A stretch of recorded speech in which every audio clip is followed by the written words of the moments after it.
जिसने अपने जीवन में घोर पाप कर्म किया हो, चोरी की हो, हत्याएं की हो, डकैती डाला हो, ऐसा पापी से पापी जीव भी इस श्रीमद् भागवत महापुराण की कथा को सुनकर के समस्त पापों से मुक्त हो जाता है। नारद जी ने कहा, अच्छा महाराज यदि ऐसी बात है तो आप कोई उदाहरण भी दें। सनकादिक ऋषियों ने कहा, हे देवर्षि नारद सुने, अत्र ते कीर्तिष्याम इतिहासं पुरातनं यस्य श्रवणमात्रेण पापहानि प्रजायते। किसी समय में तुंगभद्रा नदी के तट पर एक ब्राह्मण आत्मदेव नाम के ब्राह्मण रहा करते थे। ब्राह्मण आत्मदेव बड़े ही धर्म के साथ जीवन जीते थे। ब्राह्मण आत्मदेव की पत्नी का नाम था धुंधुली। क्या नाम था? और जोर से बोलिए भाई, धुंधुली। अब देखिए, जैसा नाम था वैसा ही स्वभाव भी था। नाम ही देखो कैसा, धुंधुली। कभी किसी का नाम सुना है? इधर की बात उधर करना, उसकी बात उससे, उसकी बात उससे, यही उसका काम था। किसी के पास जाकर के कहती, अरे बहन वो तो तेरे विषय में ऐसी ऐसी बातें कर रही थी। अब जब वो उसके पास जाकर के पूछती, क्यों रे तू ऐसा ऐसा कह रही थी, और दोनों जब आपस में झगड़ने लगती तो ये कुर्सी पर बैठ कर बड़े मजे लेती। धुंधुली रूप से तो बहुत सुंदर थी, लेकिन मन से सुंदर नहीं थी। याद रखिएगा, जब हम भगवान के पास जाते हैं तो भगवान ये नहीं देखते कि हम रूप से कितने सुंदर हैं। भगवान ये देखते हैं कि हम मन से कितने सुंदर हैं। सुंदर सुंदर सब कहे सुंदर भयान कोय, सुंदर उसको जानिए मन जिसका सुंदर हो। शूर्पणखा भगवान श्री राम के पास विश्व सुंदरी का रूप बना करके आई। तो सम पुरुष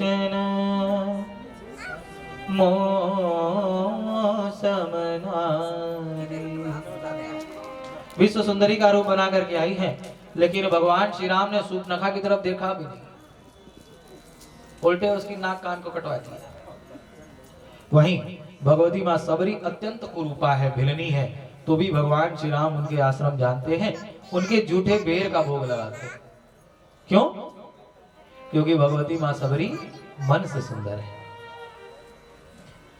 एक बार नंदीश्वर की सेवा से प्रसन्न होकर के भगवान शंकर ने उन्हें अपना कर्पूर गौरव रूप देना चाहा,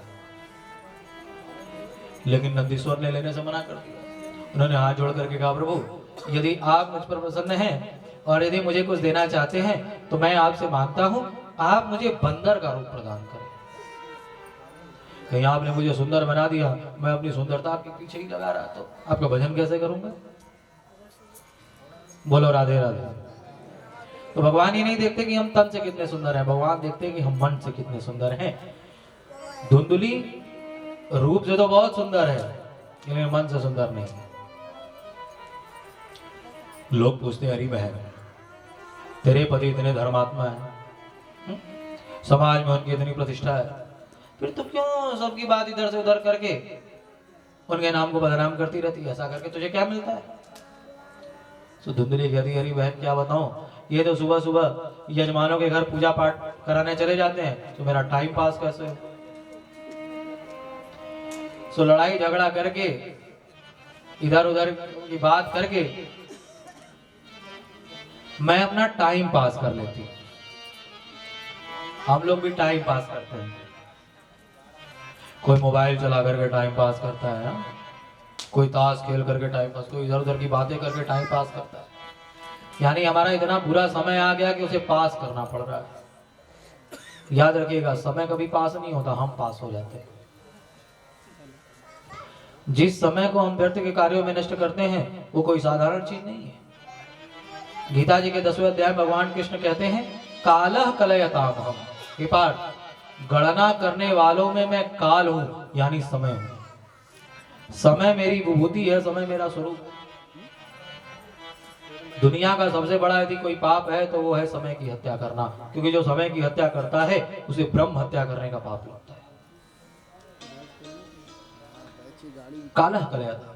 समय साक्षात भगवान का स्वरूप है। इसी से मेरे दादा गुरु परम पूज्य गीता काड़ बाबा जी कहा करते थे, लाभ समय का समझना, हानि समय की भूल, जो जन इसको साध ले बन जाता वह फूल। जीवन में समय का सदुपयोग समझना चाहिए। हम लोग हाथ में घड़ी पहनते हैं ना, घड़ी हमें हर घड़ी यही संकेत करती है कि घड़ी भर बैठ करके परमात्मा का भजन कर लो, नहीं तो हाथ की घड़ी हाथ में रह जाएगी और जीवन की घड़ी बंद हो जाएगी। बोलो राधे राधे। ब्राह्मण आत्मदेव के पास हर तरह का सुख है, केवल एक ही दुख है कि उनके घर कोई पुत्र नहीं है, कोई उन्हें पिता कहने वाला नहीं। पुत्र के दुख से दुखी होकर के ब्राह्मण आत्मदेव जंगल में आत्महत्या करने के लिए चल पड़े हैं। एक वृक्ष के नीचे बैठ करके जोर जोर से विलाप करने लगे। एक संत ने देखा तो सोचा कि भाई यहाँ जंगल में बैठ करके कोई रो रहा है तो जरूर भगवान के लिए रो रहा होगा, है? उन्हें क्या पता कि बेटे के लिए रो रहा है। चलो चल करके थोड़ा देर इसके साथ सत्संग करेंगे। संत आए, आकर के आत्मदेव से कहा, अरे ब्राह्मण, तुम्हारे चेहरे का तो तेज बता रहा है तुम बड़े धर्मात्मा ब्राह्मण हो, फिर यहाँ जंगल में बैठ करके किसके लिए रो रहे हो? ब्राह्मण आत्मदेव ने चरणों में प्रणाम किया, कहा महाराज, आपके आशीर्वाद से मेरे घर हर प्रकार का सुख है, केवल एक ही दुख है, मुझे कोई पिता कहने वाला नहीं। संत ने सुना, बड़े प्रसन्न हुए, कहा अरे ब्राह्मण, ये तो भगवान की तुम पर बहुत कृपा है।